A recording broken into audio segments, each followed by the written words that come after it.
One of the things that you can do to take your English to the next level is to develop habits. That's right, habit.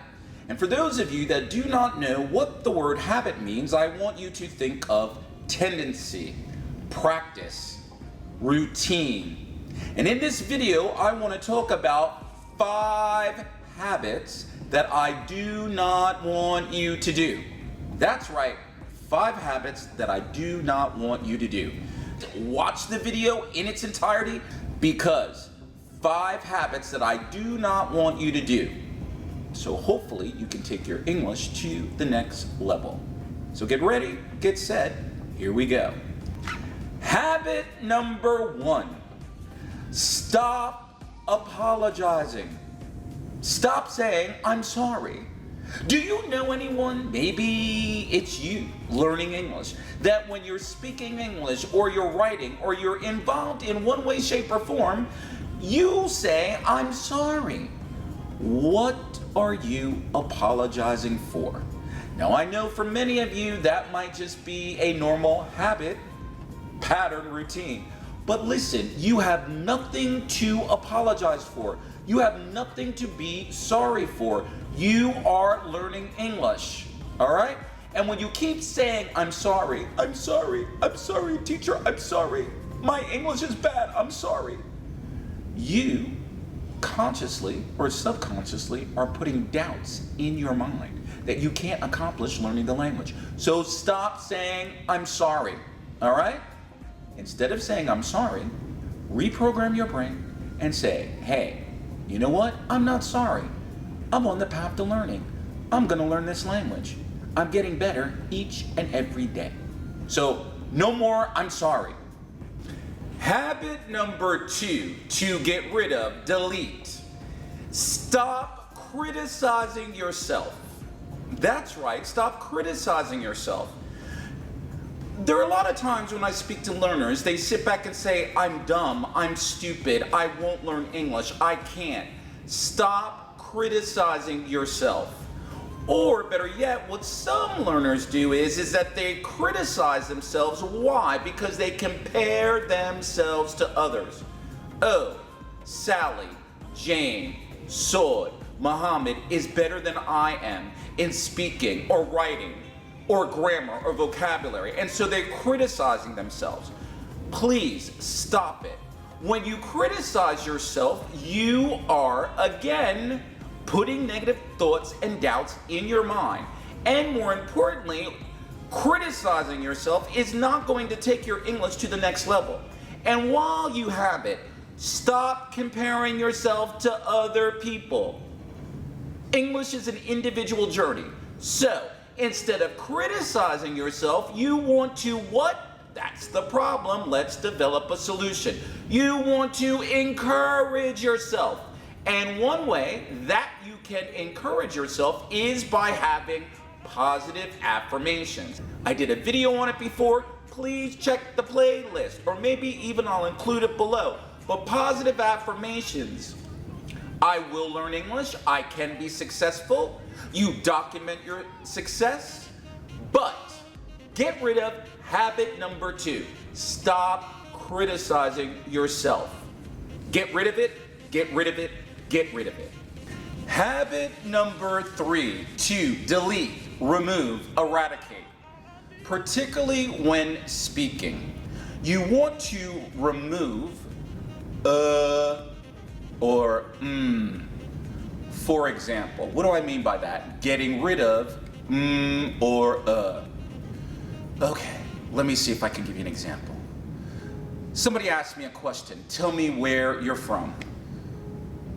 Hi, my name is William, and I'm from Chicago, and I moved from Chicago to Saudi Arabia to be a teacher.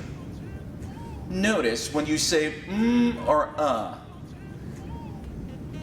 to someone that's listening to you, you come across, whether it's right or wrong, as not being knowledgeable or lacking confidence in your speaking. Now, that's a problem, all right? And everyone does it, even I. Instead of saying, or one of the things that I want you to do is I want you to pause, relax, and take a deep breath. For example, same question. Hello, my name is William. I'm from Chicago. I currently now live in Saudi Arabia. I moved. Do you notice when you pause and you relax, you allow yourself to breathe? In addition to that, most of you that are listening and watching this video, English is not your first language. So by you simply pausing, it will allow your brain to be more relaxed and to begin to think possibly more in English. So, get rid of the Are you ready for the next habit to chop, chop, chop, chop, chop, chop, chop? Let's go.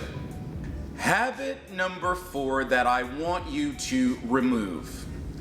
And this one relates to vocabulary. And for some of you, it might be a little controversial. Yet, it's just my opinion, my experience. What is it?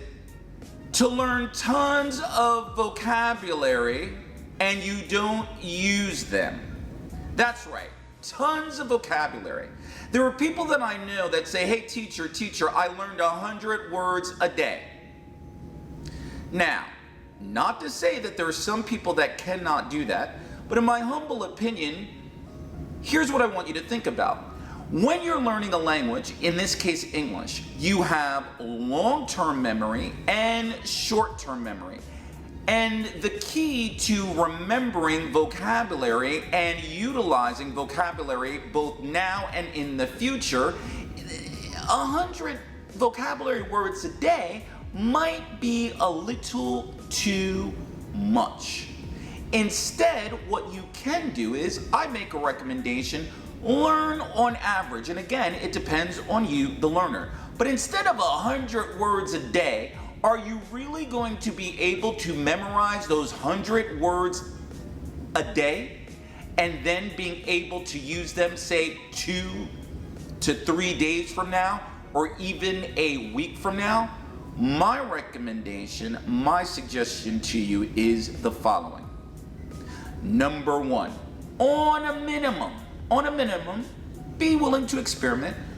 If you want to learn words each day, try on average from, let's say, 3 to 10. And for some of you, you might say 3 words, 10 words, that's not enough. Well, remember, when you're learning a language, when you're learning English, you have short-term memory and long-term memory. So if you think about it, if the smaller you get, the more that you have the ability to make those words go from short-term memory to long-term memory. That's number 1.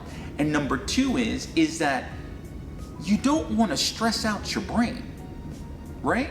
Like 100 words per day, you might be stressing out your brain. So I make a recommendation on average 3 to 10 words per day if that is what you're trying to achieve. And with respect to learning vocabulary, learn words that are relative and important in your everyday life, personally or professionally. What do I mean by that? Well, if I'm a teacher or a doctor or a receptionist, I really don't need, at this particular moment, to learn words as it relates to astronomy or metaphysics. So when learning vocabulary, learn words that are relative to your personal and professional life. Learn words that you're interested in, that you have a hobby or a desire to learn. Because the more that you're attached physically to those words, is the more that hopefully you will remember it. So, habit number 4, get rid of learning tons and tons of vocabulary that you more than likely will never use. All right. We have one more. I want to give you one more habit that I want you to remove. So hopefully your English will go to the next level. Are you ready?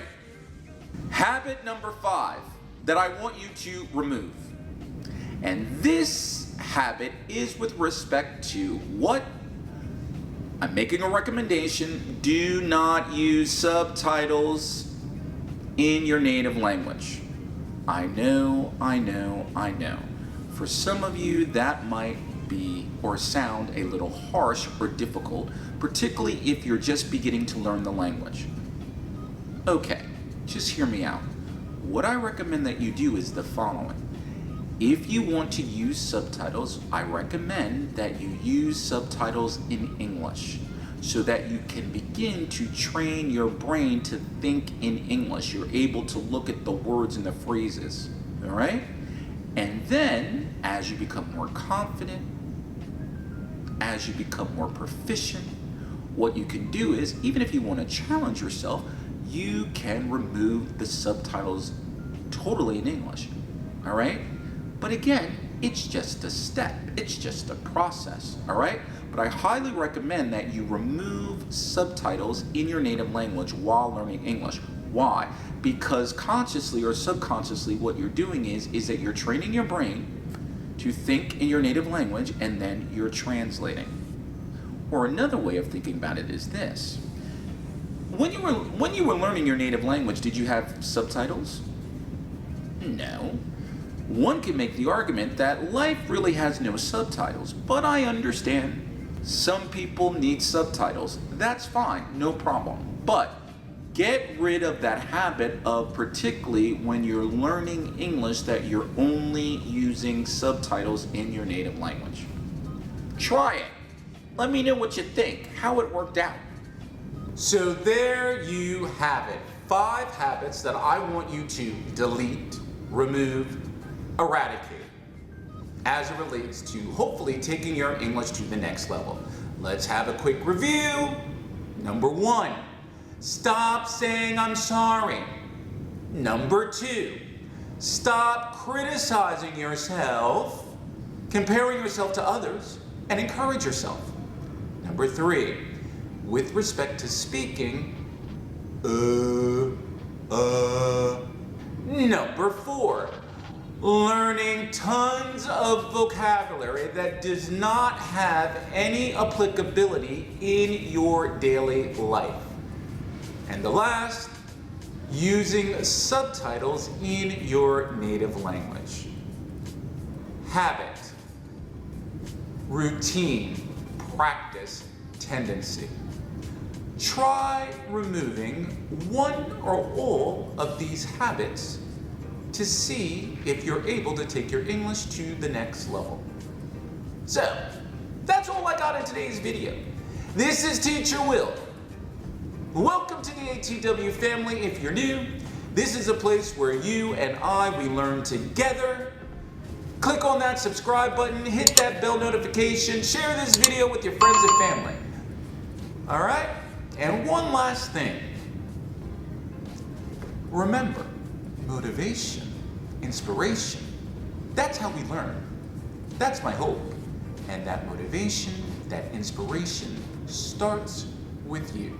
Remove these negative habits and see how your English will grow.